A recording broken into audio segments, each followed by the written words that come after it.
Omukulu amanyikibwa nga David Lewis Rubongoya aina wabanga alimu ajuinga n'abantu aina statement gyatera n'akola era statement eyo yemu Mugisha muntu yagikozesaako yagamba time obudde kintu kikulu. Onako olwaleero abaaliko abakulembeze b'ekibiina kya National Unity Platform then omukulu Ankonge Kibalama kossa ne yali secretary general w'ekibiina ekyo Simbwa Kagombe balabiseeko ku kitebe kya National Unity Platform and guess what? Babadde bazze okujjawo embeera ebaddewo what I will call reconciliation. Era mu nsonga ezitugambiddwa genfunyeeko ag'omu nkuubo baali bawawabira omusango nga bawabira ekibiina kya National Unity Platform mu kkooti emisango bagijjeeyo. Emu ku nsonga lwaki ssemateeka omupya NUP gwe yali yabaga baali baagana omugazetinga nga bagamba mbu omusango gukyali mu kkooti tebasobola kugazetinga nsonga nga zikyali mu kkooti. Olwaleero abakulu abo balabiseeko ku kitebe kya National Unity Platform ekavule era bayaniriziddwa ssaabawandiisi w'ekibiina David Lewis Rubongoya. Omusajja ono kati njagala vidiyo eno gwagiraba ngenda kusaba onyambe ogiwe obudde kati ngenda kunnyonnyola ngenda kuviira gye byatandikira mpaka we biri right now era nyamba otambuze vidiyo eno nyamba ogivuge etuuke ku buli munnayuganda ow'enkyukakyuka asobole okumanya bino bitandikirawa omwaka gwa 2017 we wava entandikwa ya buli kimu kye tuliko right now. 2016 ye wava ensibuko ya buli kimu.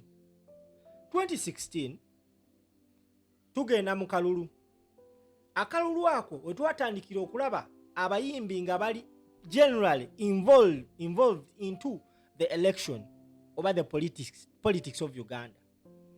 Oluvannyuma lwa Museveni okukwata abayimbi omwali Bebekulu, Kamiliyoni, Radiant Wizo, Aruna Mubiru, Juliana n'abasigadde ne bamukubira oluyimba lwa Tubonga Naawe lwe yakozesa mu campaign.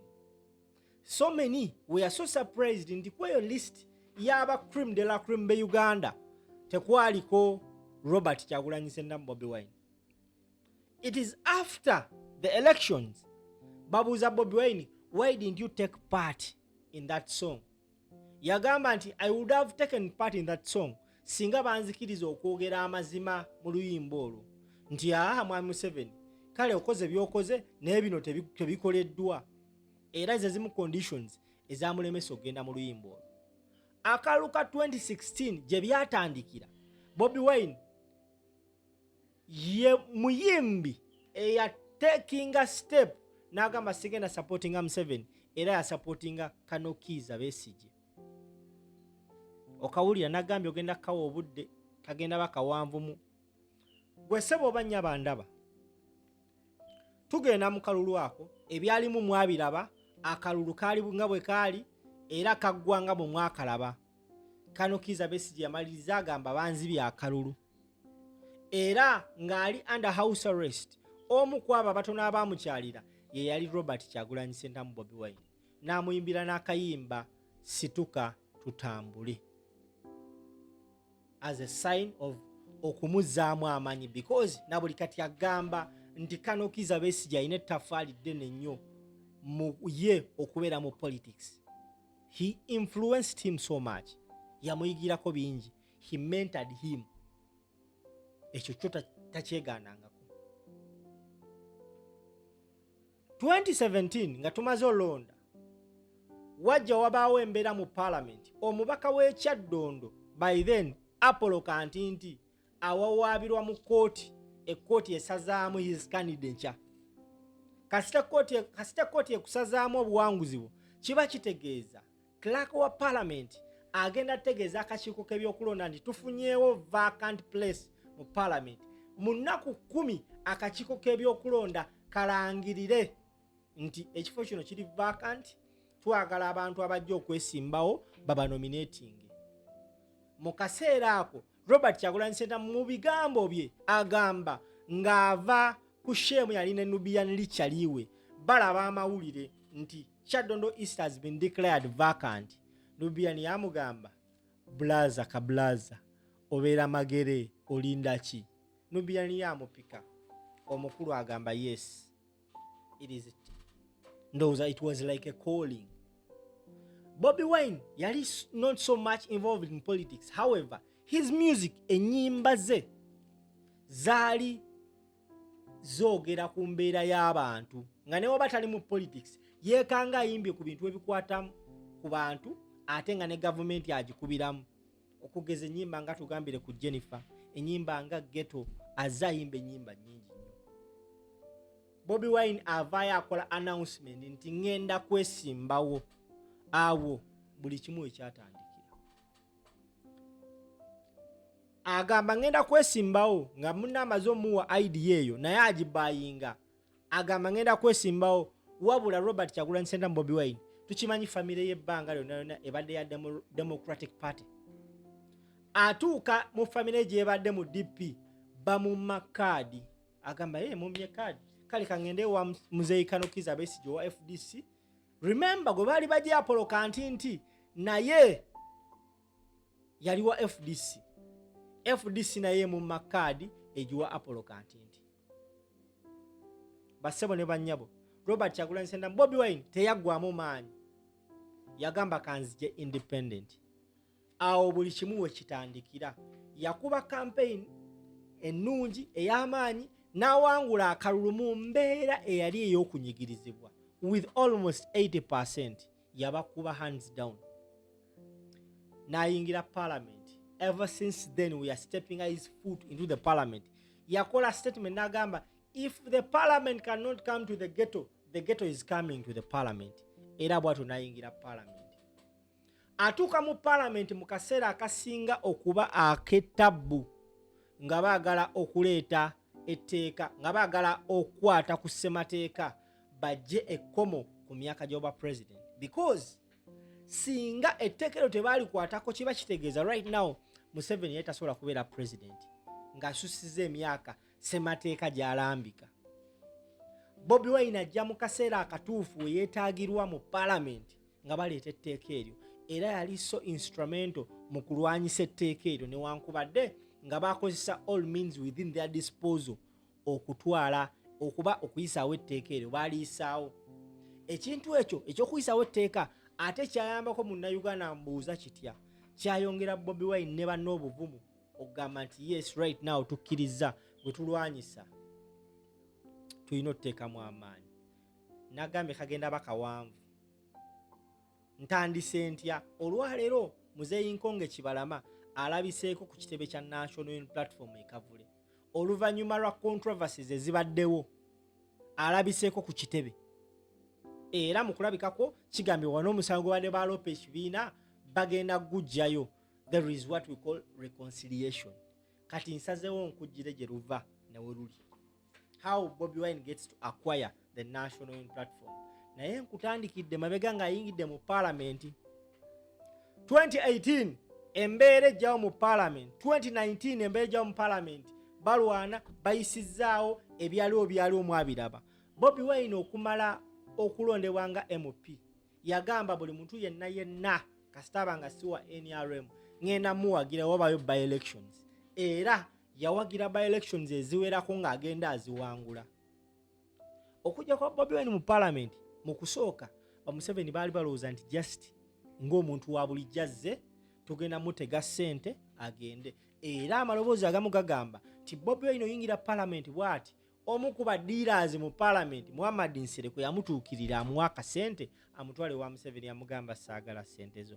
According to what we hear ebyo sibiinaako proof naye tujja funa amazima mu maaso kaabo. Bano balowooza nti Bobi Wine kayingidde mu parliament tujja sobola omuwa ssente akiveemu kumbe omusajja yajja yeetegese. Era singa bano abasajja bamanya nti Bobi Wine tagenda kukkiriza ssente mu parliament wallahi bandikoze buli kisoboka okulaba nga bamulemesa oyingira parliament.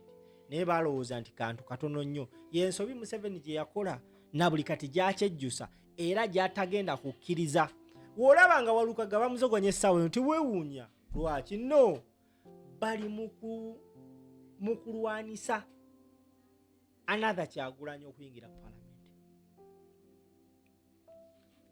Kati Bobi Wine ajja atya okwesimbawo nga presidential candidate we tugenda okudda tambuza video.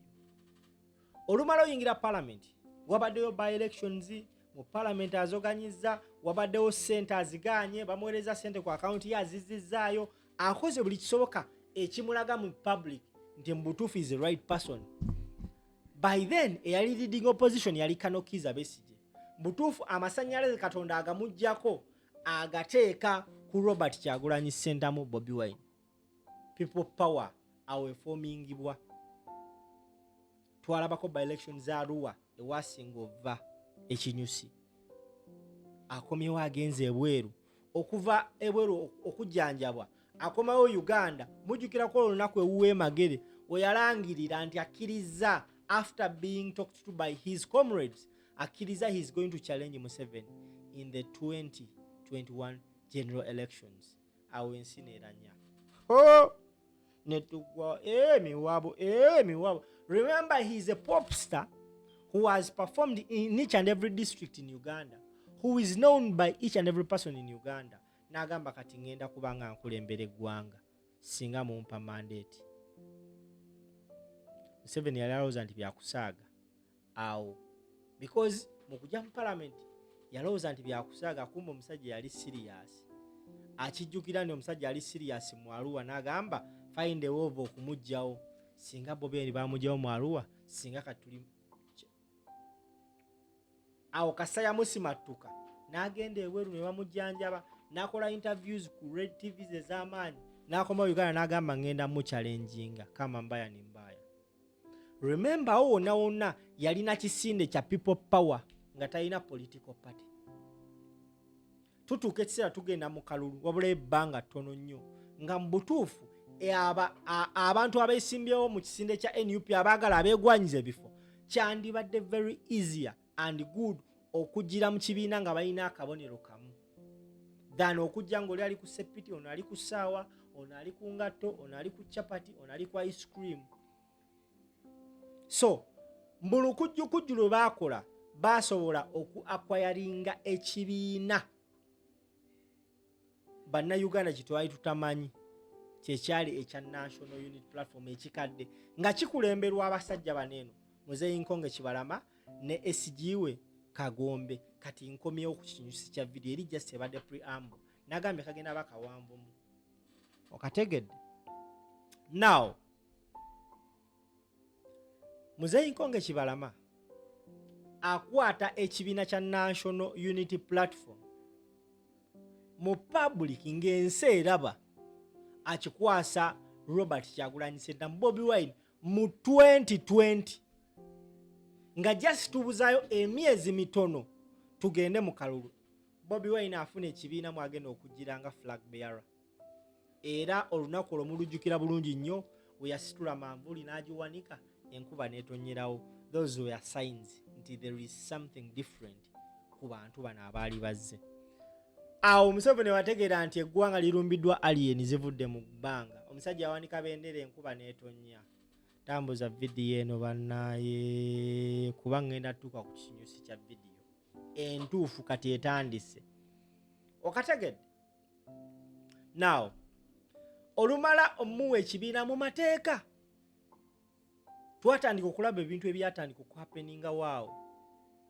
Abaali mu kakiiko k'ebyokulonda abamu ne bagobwa. Ekibagobya ki? Omusajja ono ayisizzaawo atya ekibiina. Bobi Wine alina ebintu byazaakola Museveni ng'amulagira ddala nti gwe oli mwebafu nsobola okukola anything.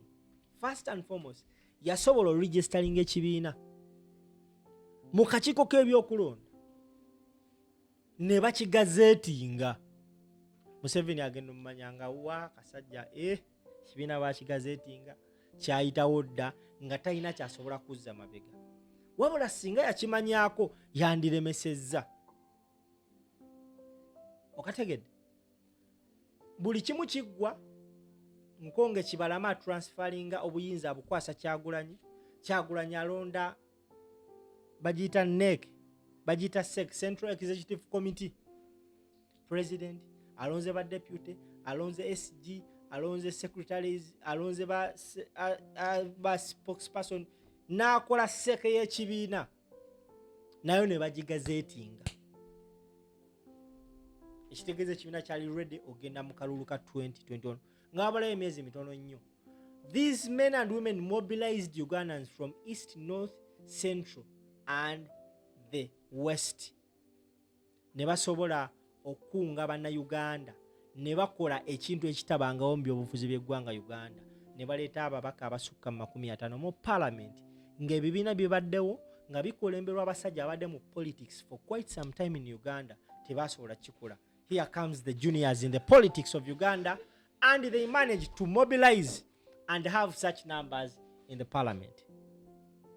Nagambye tambuza video eno egenda bba mpanvu kati nzija olumala okukola buli kimu.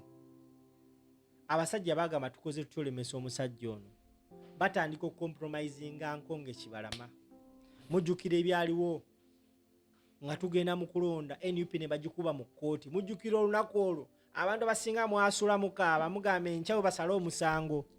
Muzeeyi Nkonge Kibalama mu kkooti ne bamutunuza ebiriroliro, bamuwamba buwambi ne bamukookinga byalina okwogera. Era wayitawo ebbanga Muzeeyi Kibalama agamba baŋŋamba bugambi okwogera. Muzeeyi Kibalama abadde mu controversies ziwerako nga leero ayogera bino enkyayogera biri. Naye ekisinga okwewunyisa ku Kyagulanyi nti kumanya nga mukulembeze yagamba nga bannayuganda Muzeeyi Nkonge temumunnyiigira, jasi mumuteke butesi mu ssaala. Bino byaliko si yeye for over 5 times ng'akola ebintu ebyo naye nga Kyagulanyi tavaayo muvaamu. However much bannayuganda ffe twavangayo ne tumusabula, Kyagulanyi ng'agamba no, mumuteke butesi mu ssaala. Now just of recent ekibiina kyakyusa ssemateeka okuva mu mukadde ne babaga omupya era ne bamusindika mu kakiiko k'ebyokulonda nga kalina omugazeetinga. Wabula baba bagenda mugazeetinga ne wabaawo abamu era abayita Muzeeyi Nkonge Kibalama kw'ossa n'oyo omukulu amanyikibwa nga Kagombe ne bagamba muwawabire abantu baneeno. Era mujjukira abasajja baneeno baakolako n'ekitebe nga bagamba bo balina NUP empya. Simanyi mu nsonga zino omusajja gwe bayita Kwezi kati bw'atunula. I just don't know. Because abasajja bavuga bannaye ffe tupondoose eno gye bayita National Unity Platform. Nti newo okozesa emmundu ojja tutuuka ekiseera nga family yo terina weesobola naggula sukaali ng'abantu babawanda lulusu. Can you bear that situation? No, they couldn't. Muzeeyi Nkonge tumulabyeko agenzeeko ebbombo mu ddwaliro, kulembeze agenza amukyaliddeko azeewuwe. Wabaddewo ebyogeddwa muno, mwalimu n'omukulu amanyikiddwa nga Dean Lubowa Saava yabirimu. Wetwogerera essaawa zino Dean Lubowa Saava ali mu kkomera. Okawulidde? Now ku bintu byonna ebibaddewo nga byaleetera n'okugaana okugazeetinga ssemateeka w'ekibiina kya NUP, Nkonge Kibalama ne Kagombe, they were the last people I was expecting to see at the party headquarters and being welcomed in Zenganzi. And guess what? Leero balabiseewo ku kitebe. They have been welcomed by the Secretary General David Lewis Rubongoya n'abakulembeze abalala olunaku olwaleero.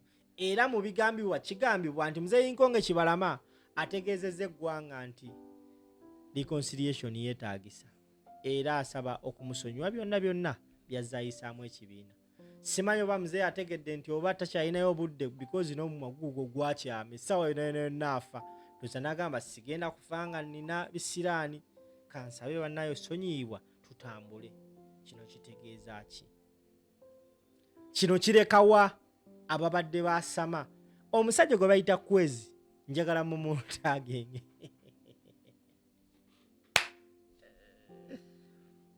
Aneze ine nduyitandise okunnyumira kuba kati bitambula nga we nabibala. As we talk right now nga tugenda mu kalulu in just a few days from now, Muzeeyi Nkonge Kibalama apondoose nakkiriza. I don't know, we are still waiting okuwulira an official statement from the party leadership. however ebifaananyi biriikinze nze bino mbijje ku mukutu gwa NBS nga bagamba Kibalama Nkonge amaze n'areconcilinga n'obukulembeze bwa National Unity Platform baali babuwakanya era nga baagala ekkooti esazeemu ssemateeka omupya ow'ekibiina kya NUP because baalabanga omukadde yalimu ebirumira ne batuula a team of lawyers that are learned baatuula ne bakola ennongoosereza ne bamuteekateeka ne bamuteeka ku standards eziriko right now. Essaawa zino twogerera ekibiina kigenda twala eggwanga Uganda. Akategedde Nyambo katambuze ogambe ne gukawadde the Jolo Quality Properties bayina poloti ku kakadde kamu n'ekitundu. Tambuza video.